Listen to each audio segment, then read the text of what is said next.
সবাইকে আজকের এই বিশ্লেষণে স্বাগত। আজ আমরা এমন একটি দারুণ জিনিস নিয়ে কথা বলবো যা প্রতিদিনের রান্নাঘরের অবিচ্ছেদ্য অংশ, টমেটো। এটা শুধু স্বাদই বাড়ায় না, এর ভেতরে লুকিয়ে আছে চমৎকার সব উদ্ভিদতাত্ত্বিক বিস্ময়।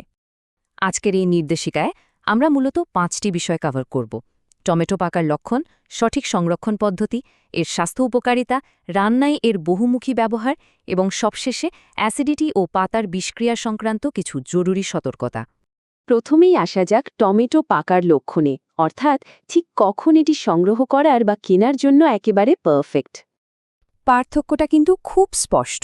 একটা কাঁচা টমেটো ছুলেই বেশ শক্ত লাগে, আর রংটাও থাকে একদম সবুজ। কিন্তু যখনই এটা পেকে যায়, তখন এর রং হয়ে ওঠে উজ্জ্বল লাল বা জাত অনুযায়ী একেবারে সঠিক একটা রং। আর সবচেয়ে বড় লক্ষণ হল, তখন হালকা চাপ দিলেই এটা বেশ নরম অনুভূত হয়। এটাই হলো একদম সতেজ টমেটো চিনে নেওয়ার সবচেয়ে সহজ উপায়।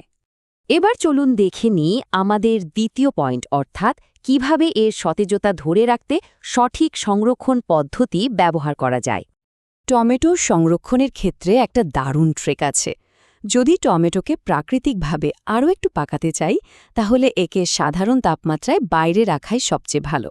কিন্তু যদি পাকার প্রক্রিয়াটা ধীর করতে চাই, তখন ফ্রিজ দারুণ কাজ করে। আরেকটা মজার ব্যাপার কি জানেন? যদি টমেটো ডিপ ফ্রিজে বরফ করে রাখা হয়, তাহলে রান্নার আগে এর খোসা একদম জাদুর মতো পিছলে বেরিয়ে আসে। সংরক্ষণের কথা তো হলো, এবার 3 নম্বর পয়েন্টে ফোকাস করা যাক: টমেটোর স্বাস্থ্য উপকারিতা, বিশেষ করে ভিটামিন এবং লাইকোপেনের জাদুকরী ক্ষমতা।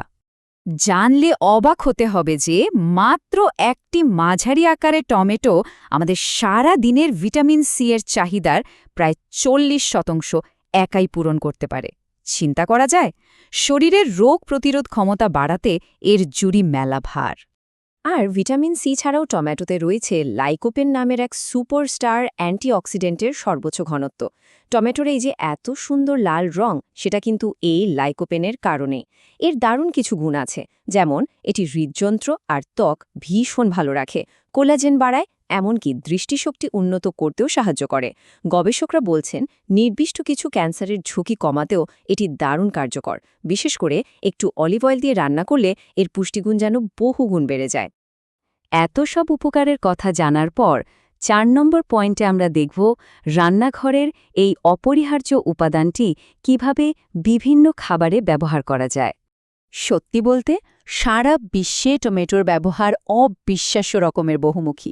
সালাদ বা স্যান্ডউইচে সতেজ কাঁচা স্লাইস তো আমরা সবাই খাই, কিন্তু এর বাইরেও ঘন সস, পেস্ট কিংবা একদম গরম আরামদায়ক স্যুপ, সব জায়গাতেই এর অবাধ বিচরণ। এমনকি রোদে শুকিয়েও টমেটোকে বিভিন্ন খাবারে ব্যবহার করা যায়, যা খাবারে এক অন্যরকম মাত্রা এনে দেয়।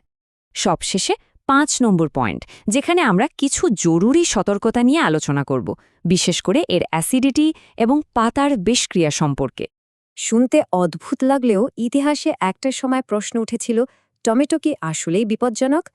নাইটশেড পরিবারের এই সদস্যটি নিয়ে রীতিমতো এক ঐতিহাসিক বিতর্ক ছিল। উদ্ভিদতত্ত্বের একটা প্রমাণিত সত্য হল, টমেটো গাছের পাতা, কাণ্ড এবং শেকড়ে সোলানিন নামের একটা বিপজ্জনক নিউরোটক্সিন থাকে। তাই এই অংশগুলো কখনোই খাওয়া উচিত নয়। বাগানে কাজ করার সময় বা রান্না করার আগে এই পাতা আর কাণ্ড থেকে অবশ্যই দূরে থাকতে হবে। ওই যে আগে বলছিলাম বিষাক্ত ভাবার কথা, ঐতিহাসিক যুগে এই মিথটা তৈরি হয়েছিল মূলত টমেটোর উচ্চমাত্রার প্রাকৃতিক অ্যাসিডিটির কারণে। তখনকার দিনে ধনী ব্যক্তিরা পিউটার বা সীসার থালায় খেতেন।